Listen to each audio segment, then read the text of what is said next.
the Victorian High Country, where every track has a story and every summit earns its views. From brutal climbs to endless ridgelines, this is the heart of Australia's off-road adventure. No phone signal, no shortcuts, just you, your four-wheel drive, and the raw and unforgiving tracks of the High Country.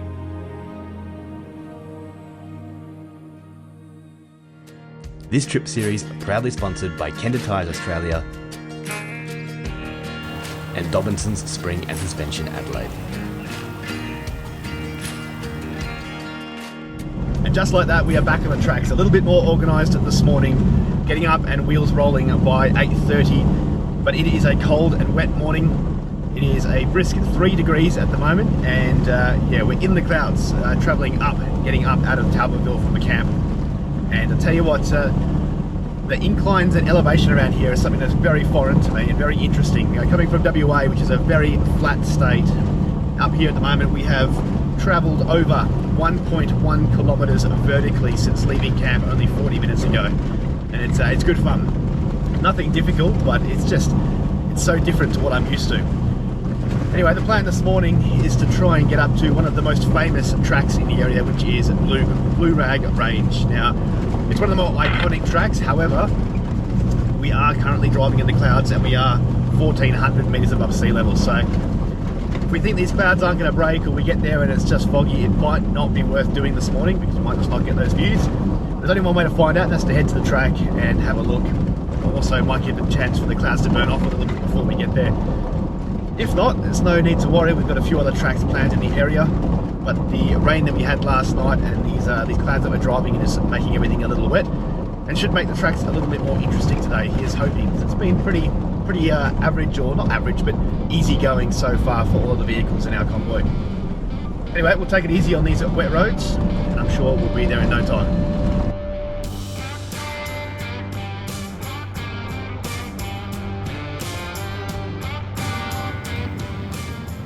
So here we go, turning onto Blue Rag Range track. The track down here starts off like most of the rest around here, but soon enough we're going to be exposed to some of the best views in the Victorian High Country.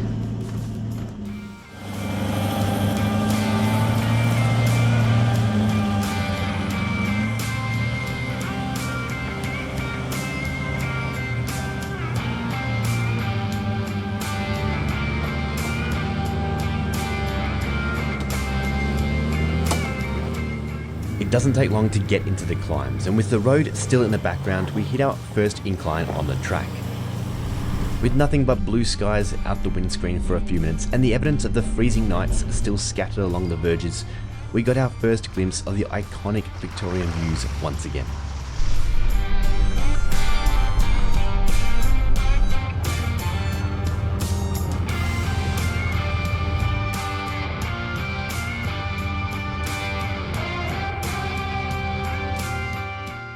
The Blue Rag Range track weaving its way up and down the ridgelines, providing the perfect mix between an entertaining drive and one with some of the best views in the country.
Our vehicles successfully traversing the tracks, it wasn't long before we reached the final steep climb to push to the summit.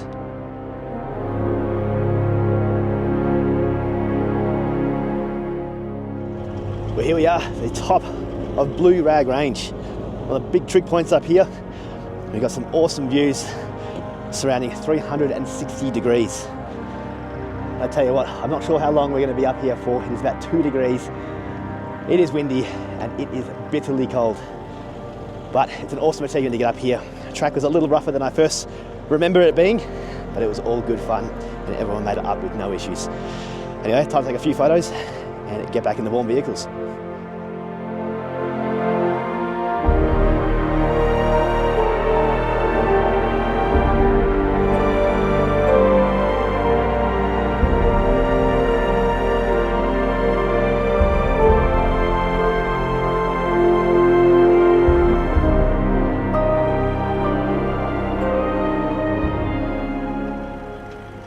With everyone feeling frozen, we jumped back into our heated vehicles and turned around to retrace our steps back to the road.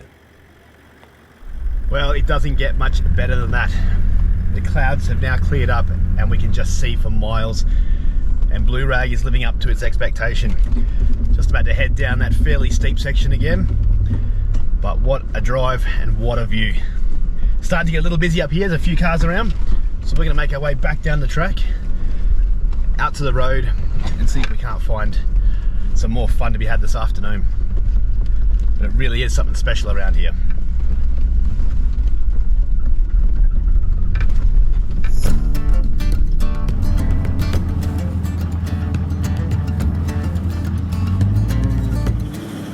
There are still a couple of sections along the track that allowed us to flex up our suspension, and I'm still very keen to push this new suspension system to find its limits.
With everyone having a bit of fun, we continued on and found that the weather was improving each and every hour.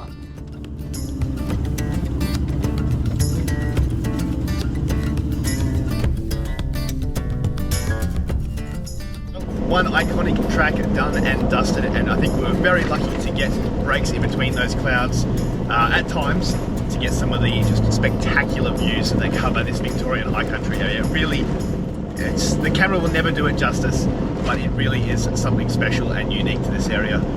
But we finished the track now and we've come back down onto the Dargo High Plains Road and we're heading north again. And we're hoping to find the entry to Twins Jeep Track, which according to some is more of a difficult track.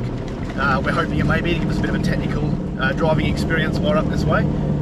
Anyway, a little bit more gravel road driving, maybe have a bite to eat before we start the track, and then off we go. Well, sort of came out of nowhere, but we're straight into Twin Jeeps Track now. It comes straight off the intersection of the Dargo High Plains Road and the Great Alpine Road, I believe it is. But we're straight into it. It's not too difficult yet, but we're gonna have to try and find somewhere for lunch. And yeah, not too much room around here at the moment. Check this out. We've just pulled onto Twins Jeep Track and this is gonna be our lunch spot. Cannot complain with the view from here as the other guys start rocking up. With everyone fed and feeling good, enjoying some fresh air and some breathtaking views, it was time to see what this track had in store for us, hoping for some more technical and difficult driving ahead.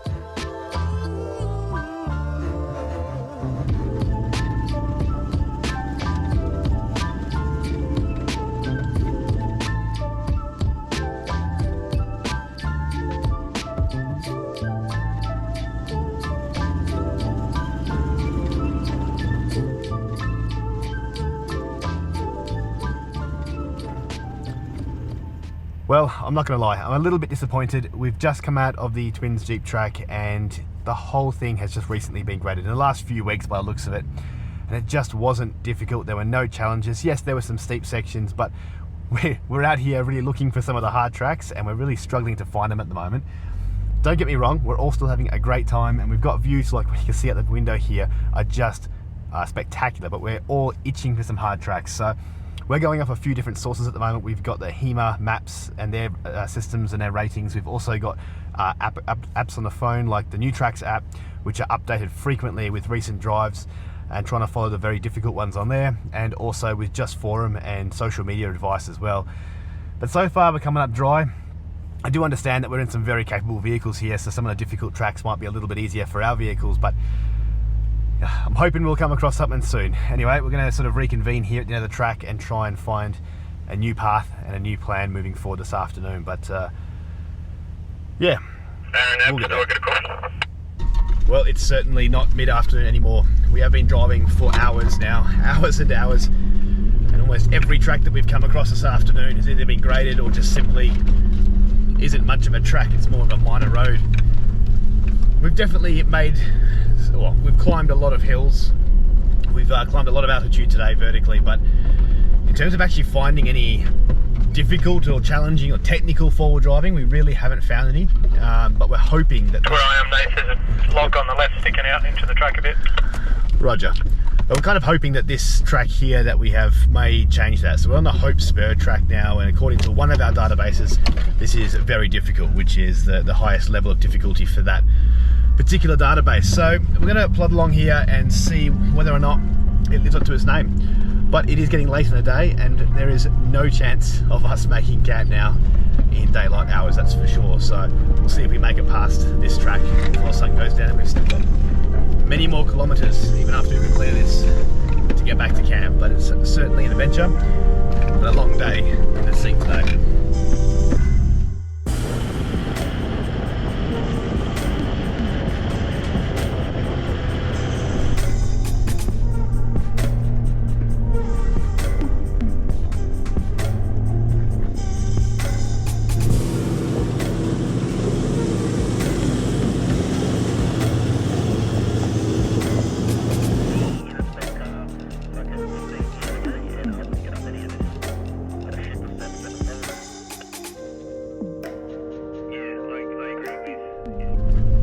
There's no doubt about it, this track is definitely steep, up there with one of the steeper ones we've done today, but it's not difficult. It really isn't. We're all crawling up it. Not a single one of us have had any issues. We haven't really lifted any wheels, we haven't got stuck anywhere, haven't even come close to needing a winch or a recovery of any sort on any of the tracks today, but even this one is rated very difficult. It's still pretty straightforward, so we'll just keep trekking along. I have no doubt we'll be finished this track pretty soon. We pushed on and on, slowly winding our way back to camp, not realising just how long it would take. Well, as you can probably tell, we've arrived back at camp pretty late again. Unfortunately, it just hasn't been the day for it today. Just to make matters a little bit worse as well, on the way back in, one of our convoy got pretty ill. Going through some of the possibilities, we actually think that it potentially may be sort of carbon monoxide or some sort of gas poisoning from an exhaust leak in the vehicle, because it's been 2 days in a row now, but today was pretty bad. So it took us hours and hours to get back in again. And I guess we're all feeling a little bit down, a little bit flat, because we're really out here to look for the hard tracks, and we're really struggling to find them. I guess we're feeling as flat as the tracks at the moment. And there's a couple of factors to that, I guess. Time of year would be one of them. We've come at a time of year where clearly they've been grading a couple of these tracks and it's just not worked in our favour. The tracks that are meant to be extreme and taking a day, or winching, having difficulty, having a bit of fun, trying to get up these technical tracks, just hasn't been the case. And in addition to that, we're in some pretty capable vehicles and relying off advice and information from those who we're not sure of the experience level. And these vehicles with these suspension setups and these tyres and these lift kits and all the other things that we've got on them made these tracks, even difficult tracks, fairly easy. So it hasn't really ticked the boxes today, and I guess now we're at a stage where we're kind of contemplating as to what to do next. Do we hang around and spend another 10 hours in the car tomorrow, or do we look at doing something else? So that's the discussion for tonight. But for the time being, we're just going to get some dinner on the go, get a fire going, because it is a clear sky tonight and it's going to be cold. And I guess we're going to figure out what our plans are. Next time on the Victorian High Country series. Well, we have woken up to a perfect weather day this morning. We're just about to turn off the bitumen after spending the morning in Dargo, and we're going to make our way out to Billy Goat's Bluff, which I'm sure will be a great track to drive this morning. It soon became evident that we finally found a track that hadn't been graded this season. Time to see what was in store. So probably about halfway up Billy Goat's Bluff at the moment. So we're going to whip this wheel off, we're going to get the CV out, put a new one in and continue on.